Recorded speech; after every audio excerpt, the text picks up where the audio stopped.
Tapos bakit ano no? Bakit samgyupan yung naisip nyo na business? Bakit po? Bakit hindi pizzahan, burgeran, or gotohan? Bakit samgyupan ang naisip nyo? Hindi ko alam kay ate. Ha? Hindi ko alam kay ate. Hindi nyo Para naman. Nagde-deliver din kayo? Po. Same day delivery? Same day. Paano yung nagagawa yun? Samgyupsal, same day delivery. Makakain ko siya kasi sobrang sarap talaga. And again, perfect bite. Ang init, ate! Ate, ang init, di mo sinabi. Akala ko yung pwede na eh. Ay, Concepcion 1 Marikina. Ay, tama ba? Hindi. JP Tama. Rizal. JP Rizal. Alam mo naman pala, ate. Kaya mo na. Okay, ready.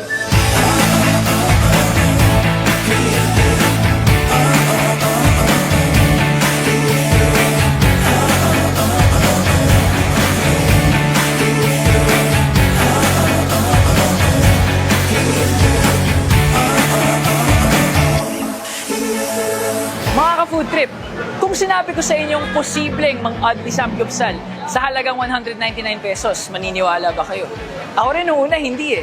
Pero dito sa Concepcion 1 Marikina, papatunayan ng JH Foodies na hindi lang sila abot kaya, kundi busog sarap din sa lasa. Muli ako ang inyong mga kasama, Jose Ingan, at samahan niyo ako ngayon para mabusog sa napakamurang halaga. Kaya kung gutom ka na katulad ko, tara, food trip!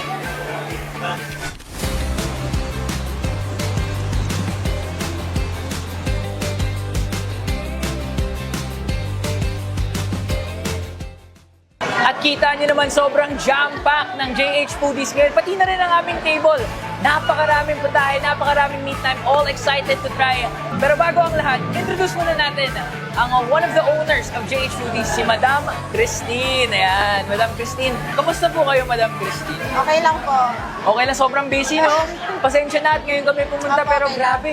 Napaka-busy ng JH Foodies ngayon. So, matanong ko lang, no, paano po nagsimula ang JH Foodies? JH Foodies, we start at home noong 2020. Tapos, Nung pandemic? pandemic po. Tapos 2021, doon lang kami nagkaroon ng store, parang upahan. Doon lang po sa Masina po, yung pinaka main branch po namin. Before, opo. 2021, tapos 2022, the second branch po namin doon sa Upper Antipolo. Tapos 2023, doon yung, ito pala, Marikina pala, opo. Tapos 2024, Kainta. Yung Kainta naman. So, Kainta bale, naman. since 2020, meron na kayong 4 branches and expanding.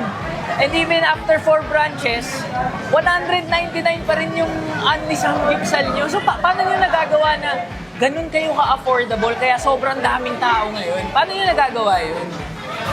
Consistent lang po sa lasa. Sa lasa? Sa lasa talaga. Sa quality po ng ng food. Pero kahit hindi kahit hindi ganun kataasan yung presyo nyo, kasi pag sinabing unli samgyupsal, usually start yan 600. Opo. Mura na yung 500, 400. Pero sa inyo 200.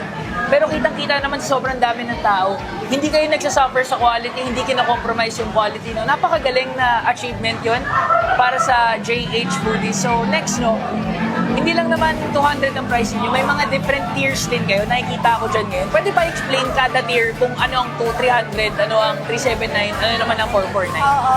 So, bale, yung 199 po na yan is regular lang. Same, lang po yan doon sa 299. Magkaiba lang po sila ng quality, ng meat. Yung 199 po namin, medyo fatty po siya. Alin yan dito, ate? Wala dito sama, sorry. Hindi kasama. Okay, Yung okay lang. Bale, ito parang premium binigay namin dahil. So ito lahat premium. Opo. Grabe naman, premium na premium kami ngayon. So bale, kung itong kakainin ko ngayon, 299 to. 299 po. Lahat to. 299 to doon sa beef. Kasama na po yan. Sinama na po namin lahat. Tapos yung... From po doon sa Andy Pork to Andy Beef. Yan po. Ito yan. Pero wala lang yung chicken. Nagpapaluto pa ako ng chicken. Okay lang ate kasi ito talaga yung pinunta ko. Ito talaga kasi yung sikat sa JH Foodies. Tapos nakita ko rin na medyo active kayo sa social media. Opo. Mas lalo na sa TikTok. And nakita ko doon na Nagde-deliver din kayo? Apo. Same day delivery? Same day. Paano yung nagagawa yun? Samgyupsal, same day delivery? Meron po nag-aasikaso po doon. Ah. Opo. So yung paano yung presyon nun? Pag same day delivery? Iba-ibang price. Starting, Depende. Opo, depende. May iba-ibang set po yun. Start po doon sa 799. Tapos 799, 1,099. Tsaka, Basta, mas mataas. Opo. O yun. So, ibig sabihin, mas mura talaga pag dito ka pupunta. Pero kayo guys, kung balak niyo pumunta dito, kailangan niyo talagang pupunta ng maga kasi may pila, no? Opo. Sanay na ba kayo na parating may pila or tuwing Friday lang ba ganito maraming po, tao? araw-araw po. Araw-araw. So, ibig sabihin, Araw-araw. araw-araw kayong pagod. Ganun ba yun? Anong oras po ba nagbubukas ang JH Foodies? 11 a.m. to 11 p.m. po kami. Hanggang gabi. Tapos, most of the time, ang customer nyo, family, students? Opo. For students. Students talaga. Kasi again, affordable na. Yeah, opo. So yung mga customers ba nakikilala nyo na by face dahil parating kumakain dito? Yung pabalik-balik. So pabalik-balik talaga sila ng pabalik-balik. So again, bakit matanong ko lang, bakit JH Foodies ang pangalan ng restaurant? Yung kapatid ko kasi yung may-ari. Tapos yung baby niya, pangalan po nung netong So dedicated sa Restaurant. baby Opo. ng kapatid yung babae po? yung owner po nito. So, JH Foodies in honor of the baby of the owner, ang cute naman. Tapos, ang pinakaunang branch ulit sa Masinag. Main branch po, Masina. Pang ilan po ito ulit? Pang-tatlo. Pangatlo. Tapos yung sa Kainta yung pinakahuli. So, meron kayong 4 na branches na pwede nilang puntahan. Same prices pa rin. Same price. Same quality. Kung matatanong kita, anong branch ang pinakamasarap? Ito ba? Ito? Ito. Ito na, no? Sige. Malalaman natin yan mamaya kung ito Ay. nga ba ang pinakamasarap.